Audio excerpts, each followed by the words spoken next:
Do you want to improve your function? Meaning, do you want to feel like you can move throughout your day in the ways that you want to move without issues, without things coming up? A lot of times, this idea of functional exercise or functional training gets proposed as the solution to this problem. But the thing about functional training is it leaves a lot of things to be desired. And so what can you do if functional training actually isn't making you more functional? Well, on this week's episode of the Exercise is Health podcast, it is exactly what we're going to be answering for you. We're going to cue our introduction and then we're going to dive right into this conversation. Welcome to the Exercise is Health podcast, where we will be breaking down the strategies and tactics you need to know to build your health, strength, and function without feeling achy, sore, or injured. We're your hosts, Julie and Charlie, the creators of the Exercise for Life membership. Your podcast starts now. Hey, welcome back, exercisers, to the Exercise is Health podcast, brought to you by Exercise for Life Studios, where we believe that your health is your most valuable asset. And the single best thing that you can do to both boost and protect this asset is exercise. Specifically, exercise is geared towards building the health and function of your muscles. We are your hosts, Charlie and Julie. And today, actually, before we dive into this conversation, I do want to ask, hey, if you enjoy the conversations that we have every single week on this podcast, we have an ask for you, and that is to go to Apple Podcasts and leave us a rating and review. Not only will it help more people find our work, find this podcast when they're looking for information on exercise and looking for information on health, but the other thing is it will allow us to get really, really high quality guests on this show, which we are so excited to bring to you. So if you enjoy the show every single week, all we ask is if you could take a couple minutes of your time to go to Apple Podcasts, leave us that 5-star rating and review. It would help us a ton. It would mean the world to us as well. So today we are exploring this idea of functional training, okay? Functional training, functional exercise. I guess in some worlds, it's still really popular. I feel like it was kind of at its peak of popularity in the kind of late 2000s, 2010, 2011, 2012, something like that. But I'm sure there are a lot of places where it still is really popular, mostly because I kind of keep myself in a little bit of a bubble from a going to other gyms perspective. But the idea is still out there of like, hey, if you want to become more functional in your life, you need to be doing functional exercise. You need to be doing functional training. The fact of the matter is it's actually not true. And doing the functional exercise, functional training may actually be making you worse, may actually be making you less functional. So we want to explore that with you today. Explain why that is and what we believe you should be doing instead. Well, Charlie, I think the hottest thing about functional training is the name. Like, it is a very catchy name, and many people don't want to exercise because they think it's all about building strength and they just want to build function, right? Like, a lot of people in their life look at their life and be like, dang, I wish I was better at doing golfing. I wish I was better at picking up my groceries or my grandkids or whatever. And so we feel there's like a lack of function there, and then the functional training comes in and we continue on, right? And so I think that is a lot of the appeal of it. Plus, if you look at functional training, a lot of times in our brain, we think, oh yeah, well, that will definitely help me, right? Remember, I don't want to get stronger. I just want to get more functional.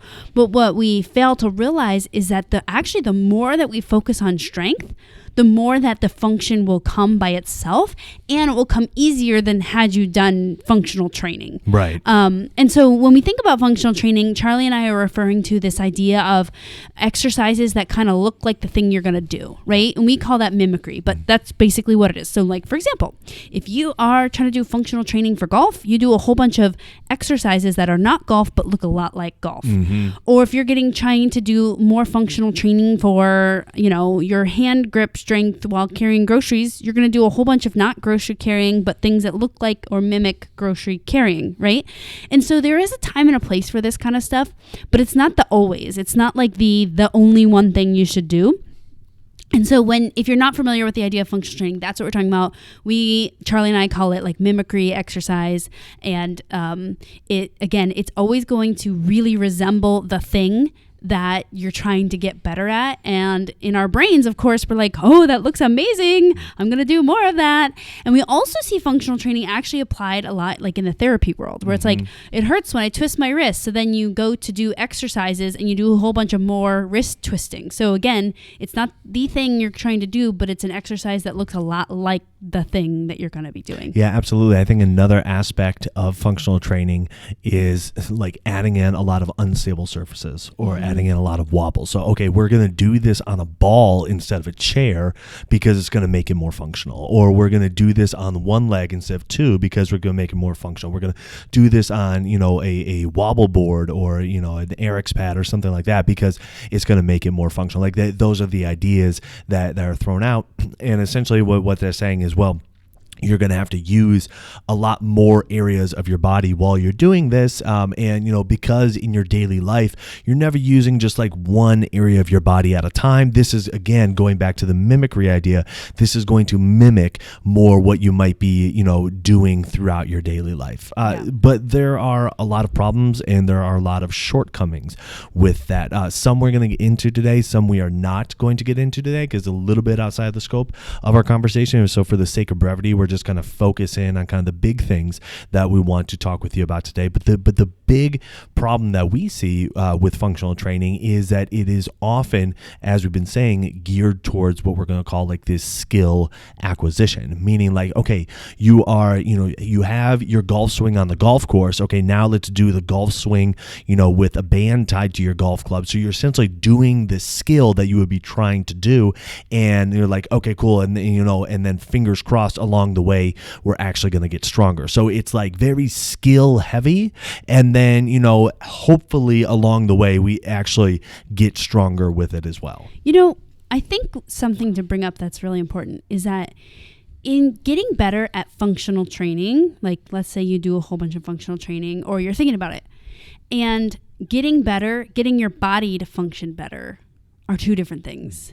So as Charlie said, a lot of functional training is geared towards skills, right? I'm getting better at this skill, which is important, but it's not the big picture. I guess it's not like the biggest picture here. And so what we want to propose is that the most functional thing you can do with your exercise, meaning exercise that directly translates into you being able to own your body more, do more things with your body, swing your golf club better, get on your knees to garden, all those things that we think are the results of functional training are actually results. What we're looking to bias your exercise so that those results will come from getting your body to function better as a body. And so we have to actually think, okay, so how would I work out so that my muscles get better at being muscles, all muscles everywhere. My joints get better and more functional at being that joint, the shoulder, the hip, the spine, the knees, the ankles, all your joints. And so then overall, now my body is more functional because it's more prepared. And I almost said it's more better at being how the human body should function. And so when we think about functional training, we're thinking about, hey, let's get every joint to be better and stronger and more mobile and better at being that joint. Same with the muscles. Absolutely. And so just to kind of like paint a picture a little bit, essentially what a lot of the functional world is saying is like more or less you need to develop your skills of doing something essentially like in a vacuum of that environment with which you're doing it. Okay. Again, to get better at doing, the golf swing, you need to do the golf swing. And then we're just going to load doing the golf swing with a band or a weight or something like that. And that's going to then translate into a better golf swing. And what we're saying is actually there's a lot of carryover for what you do as far as getting stronger, getting your muscles functioning better, having a better, awareness of your body. And then you can apply that to your skills training. So functional training essentially like, hey, working out and living in a vacuum. We're saying no, there's carryover to from what you're doing with your exercise that then gets spread out through your entire life. I remember when I was 13 years old, my dad and I went on a really, really long bike trip. And over the course of preparing for this bike trip, my legs got a lot stronger. My endurance got a lot better. And I remember when we got back from that bike trip, is now all of a sudden I went to play baseball and I could hit the ball so much farther than I could before that bike trip because my legs had gotten stronger. It's not because I was swinging a heavy bat or because I was practicing the skill of, being, of swinging a baseball bat or anything like that, but because I had expanded my capacity as far as my strength was concerned. Now all of a sudden I could get a better outcome that I was wanting when I swung the baseball bat. And so that's what we're looking at here, is like not necessarily focused on the skill acquisition, but rather focused on your capacity. How strong can your muscles be? How well can your joints move? How aware are you of your body? Because the fact of the matter is, your output, the end result that you're wanting with your skill will always in some way be limited by your capacity. Okay. If you get yourself stronger, you will have a greater output. All right. And so the output that you're wanting from your skill is limited by your capacity for strength. If you are able to move better, you will have a greater output. So the output that you're wanting from your skill is limited by the capacity of your motion. If you are more aware of your body and understand like how your body is positioned, how you're able to control your body, you will get a better outcome from your skill. And so the outcome from your skill is somewhat limited by the capacity that you have for your awareness. All right. That's the argument that we're making. And that's how we go about kind of teaching people to go about improving their function without doing the traditional like functional training. Absolutely, Charlie. And, this is reminding me of when one of my clients, she started a few years back, but she is an avid golfer, like loves golf, golfs all the time. Here in Chicagoland, we can only golf just a couple of months out of the year, but during those months, and then during the off months, she's working with her coach. She's, all these things. And then she's like, okay, well, I think I just should strength train because, everyone says I should strength train. So she started strength training and she could not believe how much it improved her golf swing. Like she did not come work out with me being like, Julie, we're improving my golf swing. Because in her head and in everyone she had talked to, the way you get better at golfing is to hire a golf coach, which is technically a golf skills coach. Okay, so it's like a skill function training for golf. But what is left out, which Charlie was referring to, is that what about improving the function and capacity, like your strength capacity in your muscles? So we did absolutely nothing that looked like golf, but we worked on improving her shoulder strength and function, elbow strength and function, wrist strength and function. And by the way, when you're strengthening and functioning, your awareness of those areas. I am a terrible golfer, but the only thing I know about golf is that you have to get your body in very particular positions. And if you can't even tell where your body is, it's going to be very difficult to orchestrate that big swing. Anyway, so we worked on all the joints of her body, spine, her hips, and she was blown away by how much it improved her golf swing. Because again, in her head and all the information that she had been presented with was like, the way you get better at golf is to learn the skill of golf versus, hey, golf, gardening, any other activity, pickleball, tennis, any activity that uses your body, you can get good at that skill.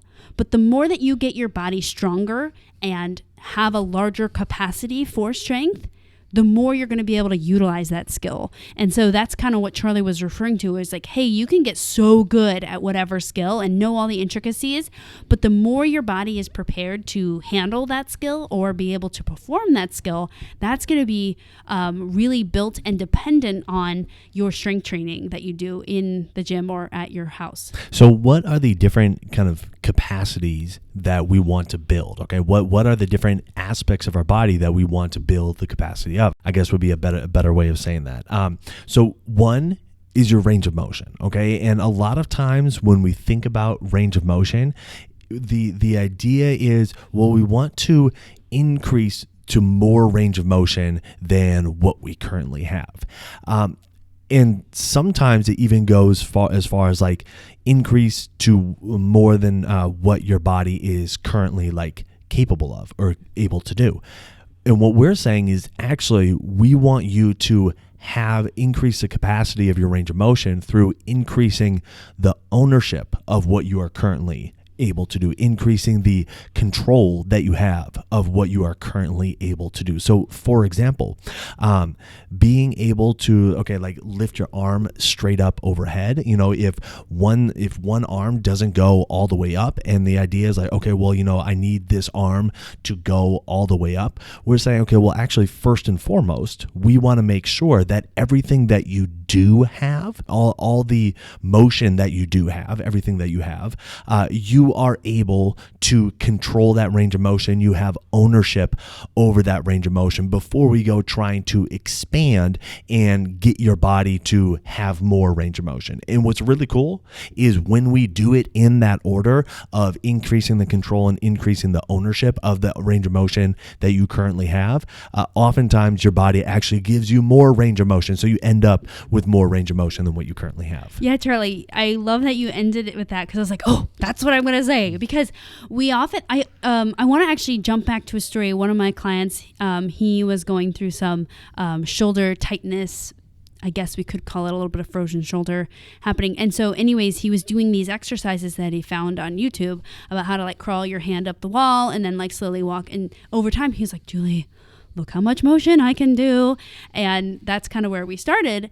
And I said, that is really great. You can do that. But what's more important is if you can control that. Because if you have motion that you can't control, that's actually called injury. That is where your joints and muscles get injured. And so although having motion is great to have, it's more important to have strong motion. So strengthening the motion that you do have, because that will lead your body to be able to create more motion over time. And sometimes very quickly over time, like in one set.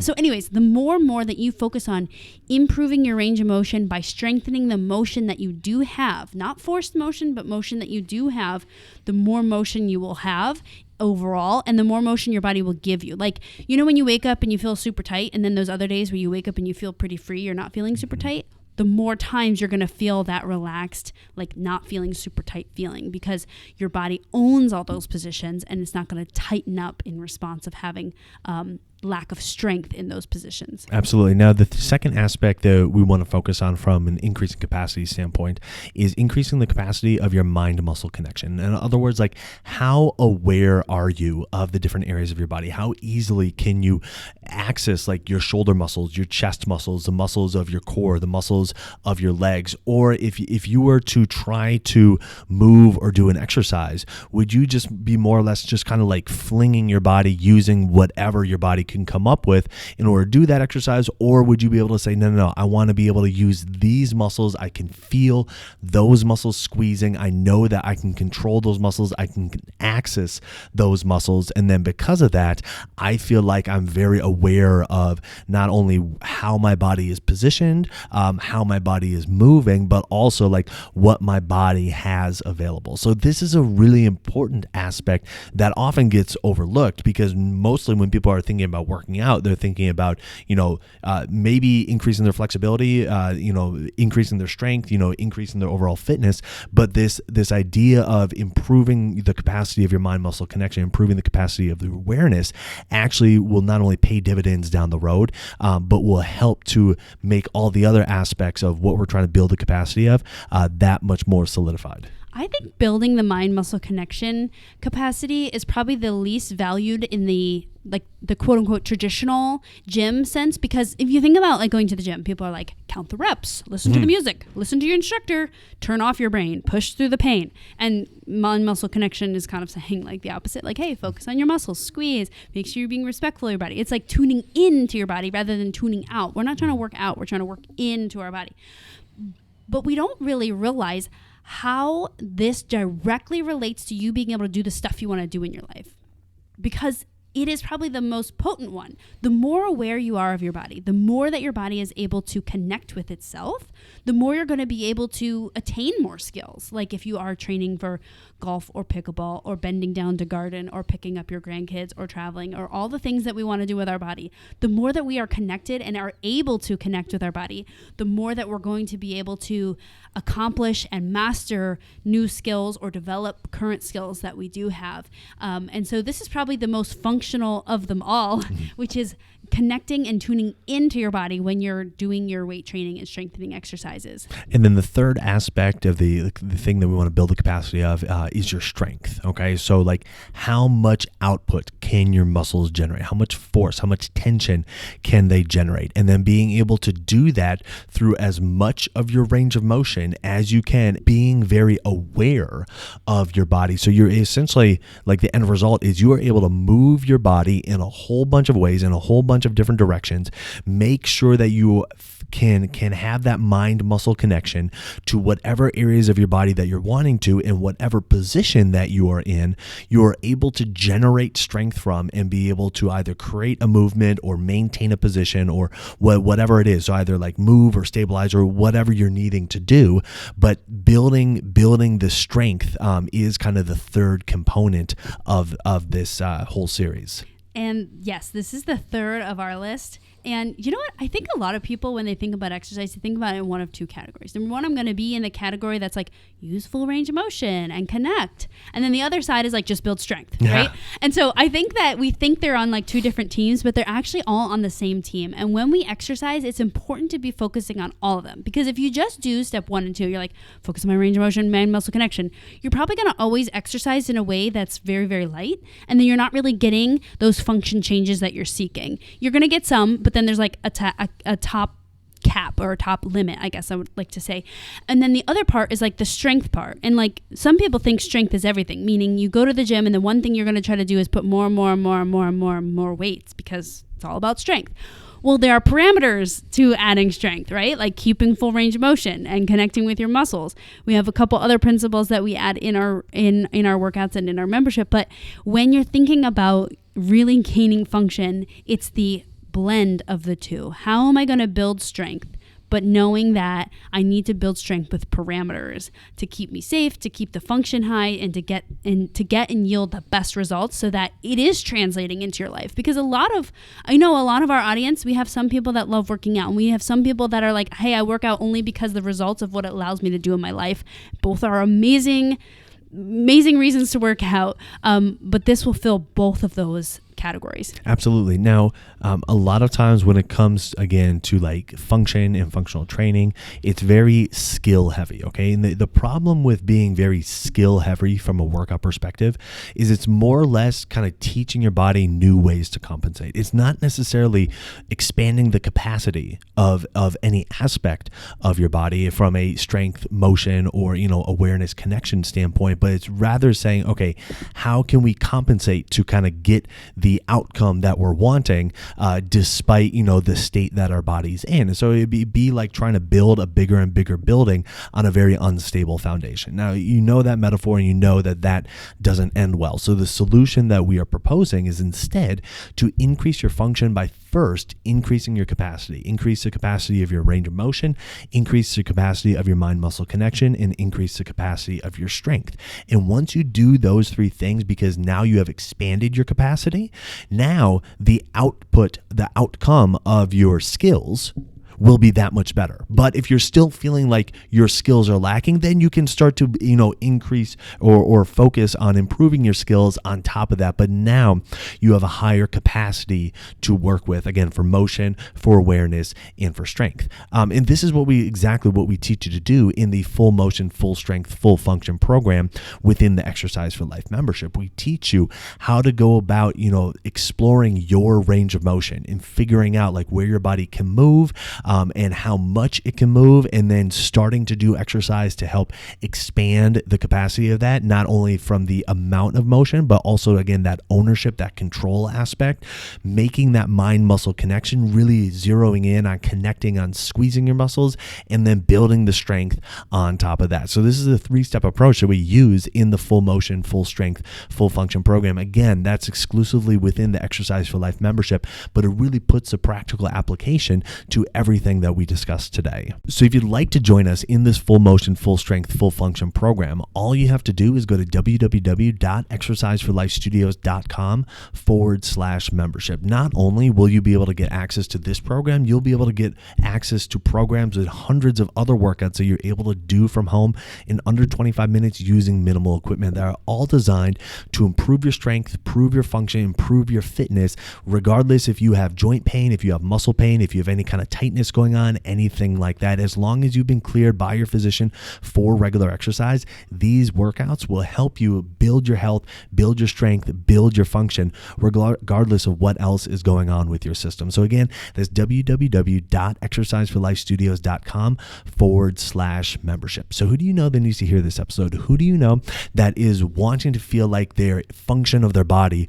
is improving, that they're becoming a more functional human, and they're just doing the traditional functional type workouts, but they're not really getting all the results that they're wanting? Share this episode with them so they can understand why improving their capacity for their range of motion, for their mind-muscle connection, and for their strength may be the limiting factor and ultimately the thing that allows them to get the results that they're wanting from their more traditional functional workouts. And while you're online, head on over to Apple Podcasts and leave us a rating and review. It helps people find our podcast when they're looking for information on exercise and looking for information on health. So if you found value in this conversation today, let us know by leaving us that 5-star rating and review.